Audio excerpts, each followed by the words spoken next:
My name is Tony Lee. I have the honour of having written for the Doctor Who comic in the IDW, and whenever I go to a convention, I'm always asked, who is your favourite Doctor? But as many of you, I'm sure, will agree, your favourite Doctor is the Doctor, no matter who it was. When I was a child, it was John Pertwee, then it was Tom Baker, then it was Peter Davidson, then it was Sylvester McCoy, then it was Colin Baker, then it was Sylvester McCoy. Sorry, I saw someone in a multicoloured coat over there through me. Thank you. So please guys, give a massive Comicpolooza Houston round of applause to the 5th Doctor, Peter Davidson, to the 6th Doctor, Colin Baker, to the 7th Doctor, Sylvester McCoy, and the 8th Doctor, Paul McGann.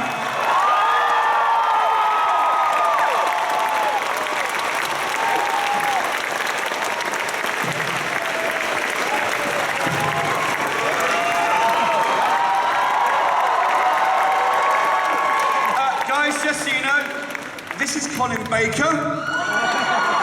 He's the 6th Doctor. I apologise. I was going to say, there's a guy there in a multicoloured coat, and I looked at him immediately, and for some reason, I blanked you out. You are going to have to spend the next 10 years, Tony, making up for that. Apologising profusely. Oh, I can hold it. 6 Doctors never forget. I'm never working for Doctor Who again. Right, so, obviously, all 4 of you... Oh, hang on, photo. No, Well, at least you can count, you notice 4. Well, we'll start in a second. The photo shoot is happening first. 4 Doctors are here today, but 4 Doctors who started when the show had already been on for at least, or was coming up to 20 years when Peter took it over. It was over 30 years when Paul came on as the Doctor. So the first question I wanted to come to you was, before you were the Doctor, how much about the show did you know? How much of the show were you aware of? Were you fans? Did you hate it? How did it go? And we'll start with 5. I was the first Doctor, I think, who played the Doctor, who actually grew up watching the show. So I remember the very first episode, and remember it being repeated the following week because of the Kennedy assassination the day before it started. And so, yeah, I have very, very vivid memories of Doctor Who, and it was a very special moment, strange moment, really, when I was actually offered the part. Because as an actor, you know, when you leave drama school, you think, oh, I'd love to get a part in Doctor Who. But actually, then you find yourself actually being offered the Doctor, and it's very bizarre. But yeah, no, I knew all about the series. I loved it. Yeah, me too. I was a law student in London. I had a different life before I wasn't even thinking of being an actor at that point. I had thought of it, but my father had said no, so I was a law student. What a wise man. Yes. And I came back to my flat in London, and my fellow flatmates were sitting in front of the television, and the first theme tune ever heard came on the screen. And I was leaning on the banisters, on the return banisters, at the bottom of the stairs, and I found I was still there. Half an hour later, I hadn't moved. I'd hung the coat over, and I just leaned and watched this programme. Now, looking back now, you all say, but how could you believe it? That flickering images and shaking sets? But that was state of the art then. Doctor Who was really ahead of its time in 1963. And I was riveted. And whenever I could, I watched it. I mean, unfortunately, we didn't have VCRs then. So quite soon afterwards, I did become an actor. So one tends to work on Saturdays in the theatre. So I missed an awful lot of it. But then as soon as VCRs were around, I used to record it and watch it. So I have been a loyal follower of the programme.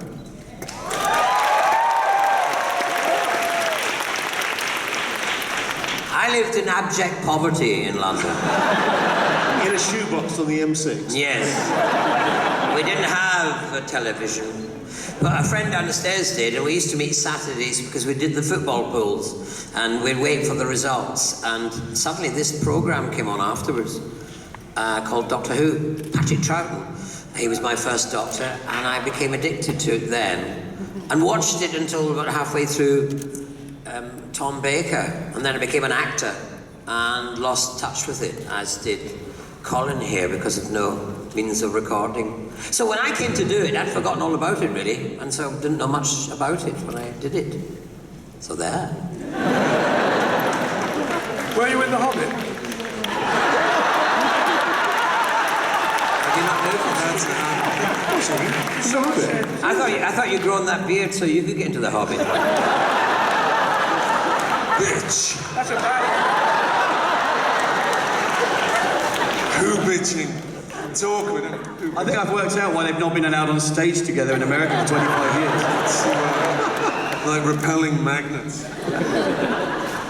So, Paul, obviously Sylvester was saying his one, and moving on to you yourself now. Well, I'm not as old as these guys. At least, I mean, they're younger in spirit than I You am. went to Hollywood for 3 weeks and came back younger.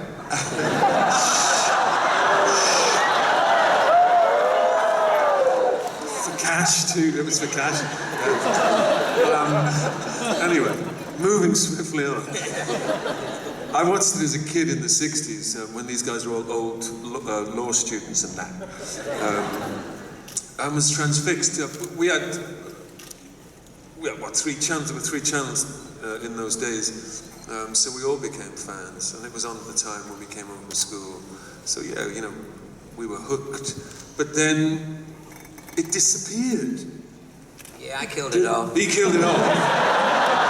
And by the time it was rumoured, and then you know it was going to make a comeback, and then the phone rang, and I was offered the gig. I thought it was a joke. But why, you know, why would they resuscitate a dead thing? But it. It's a way to talk about You're it. having way too much fun over there. Yeah, the necro corner over there. But lo and behold, that's exactly what happened. And that's why we're all sitting here today, talking garbage. So, obviously all of you had a knowledge of Doctor Who, and I remember when I was a kid, when the next Doctor was announced, there was a lot of press, there was a lot of excitement, and it still is even today. All 4 of you had that moment, had that point where you went for the job. As Paul just said, he thought it was a joke. Going from Peter onwards, I mean, did you actively try for the role? Did you expect to get it? Were you surprised you even were on the radar? No, and this is going to sound a bit... I actually didn't have to go for the part. I just got rung up one night and offered it, which was very nice, because I thought I'd been sensible enough to work with John Nathan Turner about 3 years before that in All Creatures Great and Small. And he'd left to go and produce Doctor Who, and I didn't think any more of it, and he rang me one night out of the blue and said to me, Peter, it's John here, Tom Baker's leaving Doctor Who. And I thought, why on earth is he telling me this? And then he said, how would you feel about being the next Doctor?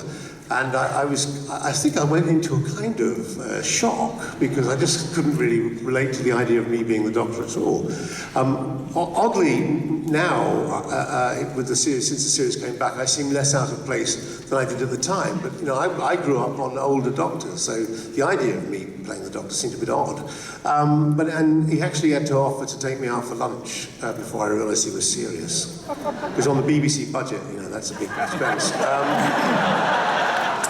And finally, you know, in the end, it sounds daftest, but I knew, you know, the way it works in this business is if you're offered a part and then you turn it down and someone else plays it, you really can't go around saying, I was offered that first. And the idea of being offered it and never being able to tell anyone that I was offered it made me, I think, well, I can't possibly turn it down because I won't be able to tell anyone, so I thought, well, I better do it. It's the most stupid reason in the world to accept the part. But No, that's a good reason. That's a good reason. that was really the truth. So that's how I ended up doing it, yeah. That's cool. Yeah. That's cool. Now, Colin, you actually Well, did. I actually turned it down before he did it. So when they offered it to me again 3 years later, I thought, oh well, they're never going to go away. Yeah. I better take it. They offered it to me when I was 4. Before they'd even heard of you. Is it true, Colin, that you were offered the part of the curator as well? Oh, was it? Well, it was true. Yes! Yeah, we were all offered the curator. You all offered the curator. Yes. You turned it down. I told We all turned it down. Solidarity. No, my story is I got a phone call from my agent in the summer of 1895. 1895. Saying the BBC had rung up to offer me a part of a character called Maxil in Doctor Who. And I said, oh, what a Sounds like a shame. headache pill, doesn't it? What a shame, that means I'll never play the Doctor. And he said, why? And I said, well, because I know they never cast the Doctor from somebody who's been in Doctor Who before. And my agent said, well, they're not going to offer it to you, are they? This is my agent. I said, no, I suppose you're right. So I played Maxil, and as a result of playing Maxil, And shooting me. and shooting Peter, and we did a run through, and the producer, because we used to rehearse it like a play, and you do a run through of the whole story for the producer a couple of days before we go in the studio. John Nathan Turner came up to me afterwards and said, do you remember what this programme's called? I said, yeah, Doctor Who. Oh, it's not called Maxil then? And I said, no, it's called Doctor Who. He said, you're playing it as if it's called Maxil. And I said, well, in our own lives, each one of you sitting out there is the lead actor in your life. And so is Maxil. Maxil doesn't give a hoot for the... Yes, I know, but you have to show that all the time. So I agreed to compromise my high standards of acting. Take it down a bit. Yes. Is this why you were the humblest Doctor when you played it? But I had a good laugh with John Nathan Turner, and I got on very well with him. And bless his heart, 18 months later, when Peter decided enough was enough, he rang me up. I was to come and see him, and that was that. I heard on the news that they were looking for a new Doctor after Tom Baker. Was it Tom? No, I think it was Colin. No, it was when you left, Peter. And you left, so I said to my agent, there's a job going at the BBC. And he phoned them up and they said, sorry, we've cast it. And they'd cast you. I think that's it. And then 3 years later or 2 years later, it was on the news that you were leaving. So I phoned up my agent again and said, there's a job, it's going at the BBC. And this time they got me in to see John Nathan Turner. Luckily enough, a friend of mine who was a producer-director, did Vision On and Tiswas and various other things that I was involved with, he phoned up John Nathan Turner immediately after my agent. The next call was that from him, Clive Doig, and he said, I think you should see Sylvester McCoy, I think he'd make a good Doctor. And John Nathan Turner said, well, yeah, you were the same agency, what's going on here? And he said, no. And John, I was kind of believed in synchronicity and stuff like that. And that ping, a light went on in his head, and he thought, ooh, I'll go and see this guy because he's on at the National. And he came along and he came back and he said, I've found my new Doctor. I discovered this years later, but anyway, that's how I got the job. But that and the hat. You know, I loved all this. Would you have loved this? John, to see it like this now, and I'm sorry John's not around to see it. At first he might have been a bit depressed that it wasn't his anymore. But I think he would have so enjoyed the resurgence of the programme he loved. Oh yeah, he would have, very much so. Yeah. And he would have wallowed in the wonder of all Yes. this. Hawaiian shirts. Even brighter Hawaiian shirts. And Paul, one more time. So they phoned you up and you thought they were joking? I did. So, I mean, was it an audition process, or did you just... It was. I'd been in... the year before, I have three brothers, all actors, and we'd been in this BBC drama together, the one and only time we ever worked together. And unbeknownst to me, Phil Siegel, who would be in charge of of producing the so-called movie that we made in '96, saw it. And anyway, it was a mid-19th century thing. I played this priest, I had long hair and this frock coat. and it was obviously his idea of a doctor. He got in touch. His problem was he couldn't tell me and my brother Mark apart. I promise you. So it should have been Mark. So we should have been Mark. Yeah. So we both auditioned. No. Yes. Yeah. You can see the auditions online. You can see them. Oh my God. Yeah. There we are. It's true, isn't it? Has he Mark's forgiven you? We've never talked about it. But No. Pete, when we had a few drinks one night, you know, they were doing the Sylvester McCoy and Paul McGann film. The movie. He let rip. He said, "Oh, I got that. I've got them all mixed up. I don't know which one's which. I'm not sure if this is the right one." But anyway, turned out it was. Even the day I turned up in Canada to shoot it, he wasn't convinced that I was. Well, that's helpful when you're working, isn't it? Although I do have to point out one thing. I mean, we're talking here as if there ever was a regeneration from me to him, and there wasn't. Yeah, he was too lazy to turn up for work. So in fact, these two are imposters on my left, and I am still the Doctor. They started a new line. They're number 1 and 2 of the new regime. Now, speaking of the movie, Sylvester, how did it feel to, several years after Doctor Who effectively in England was believed dead and buried, to suddenly be told, come and be in this film, it's an American film, and you get to regenerate? I mean, how did that happen for you? It was great, really. I enjoyed it immensely, partly because they gave me a dressing room, something the BBC never bothered with. And it was a huge dressing room, and it had lighting for every season. It had a lounge, it had a kitchen, it had a shower, and you know, it had quite a few families living in it as well. It was great.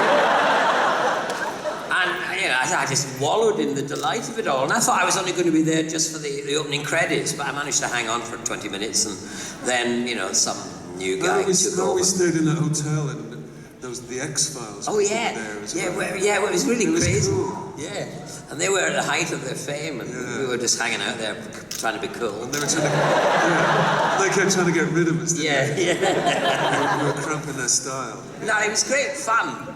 You know, also to experience doing it with a bit of money behind it. That's you never had that. And then, of course, almost 20 years later, you've returned to do your regeneration.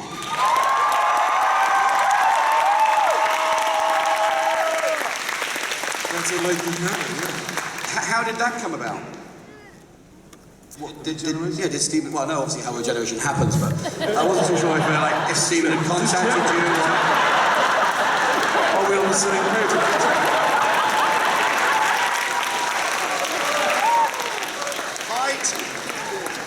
Sorry, I was just regenerating. That's right, one should never have McCoy behind you. You should always just keep him in your peripheral vision. Moffat got in touch, said, do you want to do this gig? And it was like 2 weeks hence. And Did he say, don't tell the others? He had to say, don't tell the others. Yeah. It's shameful. It's shameful. Yes, I feel bad about it. He was a bit shifty in the Five-ish Doctors. I feel bad. Well, I was going to ask It's a this. shameful thing. Did you know you were doing it when you filmed The Five-ish Doctors? Gasp in horror. It was worse. It was worse. That's what that bloody phone call It was worse than that. I knew I'd done it. Because we'd actually done it. Because with the hindsight of watching The Five-ish Doctors, and we'll come to that in a minute, when you were saying, oh, he's got filming commitments and he's doing something, I just assumed that was a nod to the web series. No, that was just another brilliant piece of scripting, Tony. Just a bit of, a premonition there. I just thought, well, the thing is, he was off. I mean, the reason that Paul wasn't in it more was essentially because he rang me up and said, oh, I'm off to Ireland for 3 months. That is the real. Honest. Now, secretly, he was filming Doctor Who. I can't believe it. No, I feel bad about it, guys. We've never had the conversation.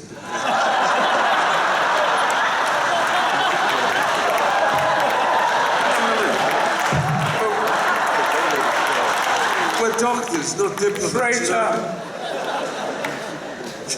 Well, I hope you forgive me. So, the other thing as well was when you...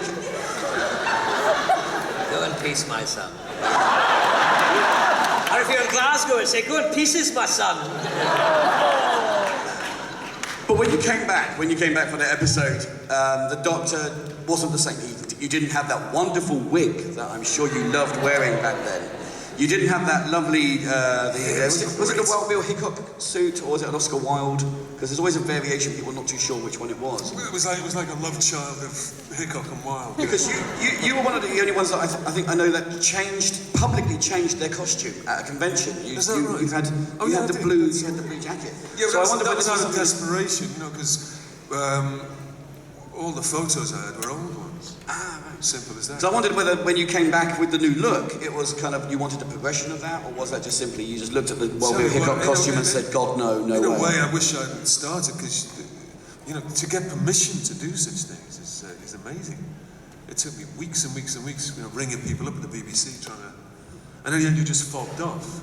You know, would it be okay if I took a picture in this new jacket? Anyway, but in the end, they just pass you to somebody else who just puts the phone down on you. So, yeah, it's what it's like. Don't ask, that's my motto. We went and did it anyway. Just do it. But Don't ask, just do it. Really, that was just for some new photographs. That's what it was for. Now, moving on to the Five-ish Doctors. Now... That triumph! Now, wasn't that actually the best thing about that weekend? That was the best thing on that. It was the thing with the true spirit. I will honestly say, and I've said this publicly, that the 50th anniversary had the best special known to man, and it wasn't the one with the fluffy-haired guy and the guy with the fringe. That's true. The Five-ish Doctors was to many classic fans the anniversary special. And, oh, come on!